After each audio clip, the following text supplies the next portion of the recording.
Hi, in this final video on the top 12 questions first-time homebuyers need answers to, we're going to focus a little more on the real estate side of things.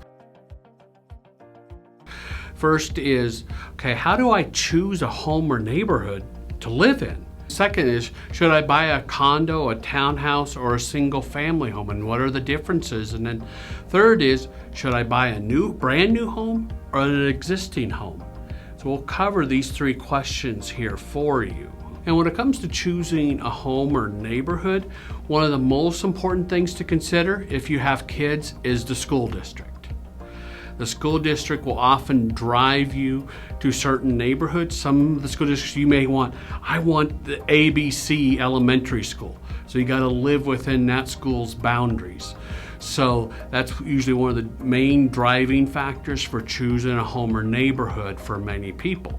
Now, if you don't have kids, that's not going to be as important, but you still want to be in a neighborhood where, okay, there's a grocery store close by, say within a mile or less, drugstores, gas stations, are there restaurants nearby? Is Starbucks nearby? If Starbucks is nearby, you're buying in a golden neighborhood typically. So that is, a good thing. Look around. Then next, start driving through neighborhoods, or maybe even better, walk them. And go, what do you see? What do you hear? What does it feel like to you? To really get a good idea of what a neighborhood is like. So those are just some tips. And then, as you go through the home, with your realtor, make notes. Does it feel like home? Does it have the amount of, space you need, the amount of bedrooms, bathrooms, that kind of thing. The other thing you want to do is really create a list for yourself of 3 items: needs, wants, and dreams.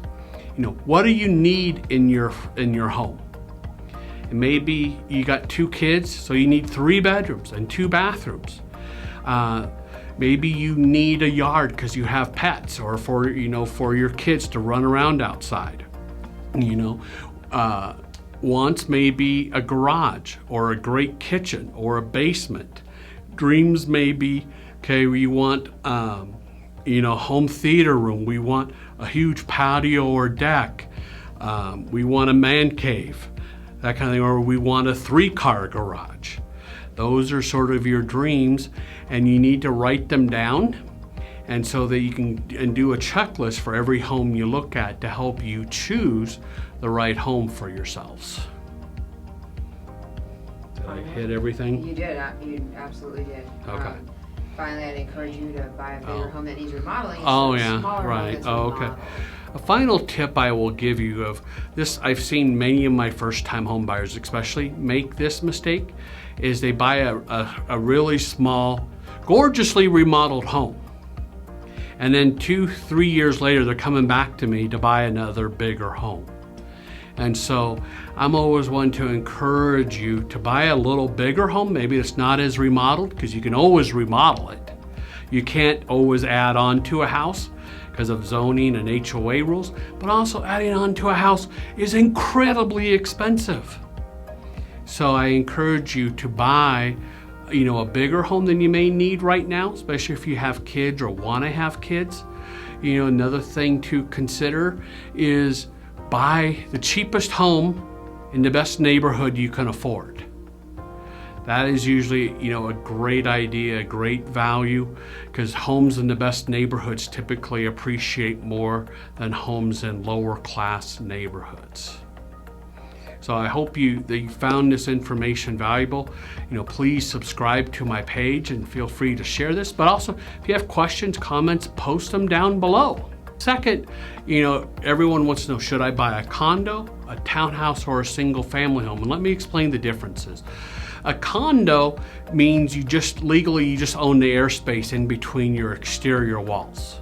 Okay, most condos, or a lot of them anyway, are built and look like apartment buildings. Okay, but there are properties that are condos that look like townhomes, and there's actually even condos out there that look like single family homes.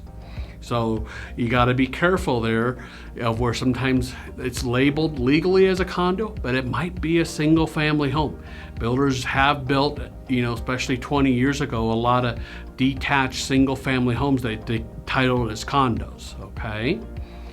Next type is a townhome. That's where you own the land underneath your home and also may have a little front yard or porch and a backyard.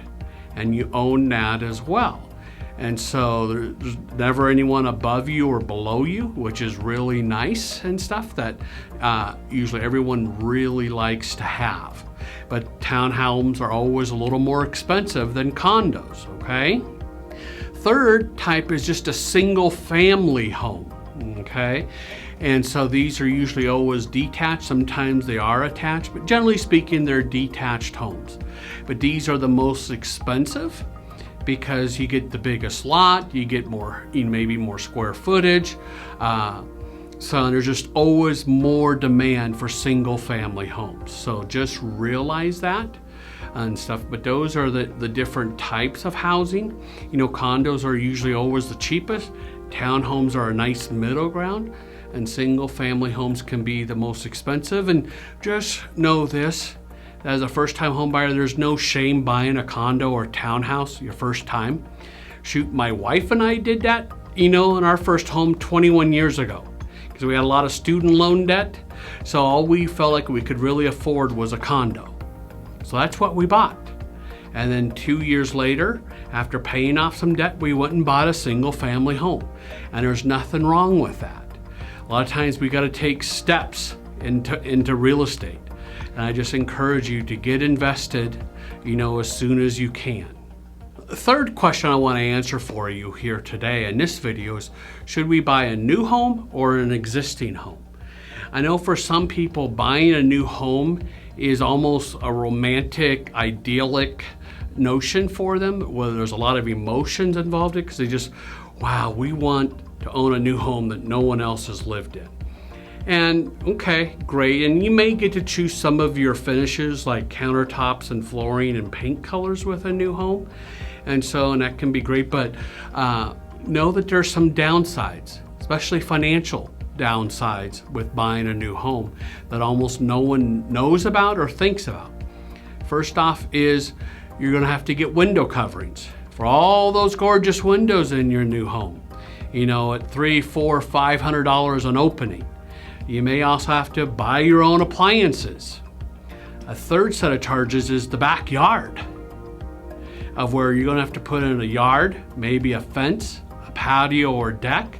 Many people spend at least $25,000, $30,000 doing that. And the HOA is gonna require you to do it in the first 6 to 12 months.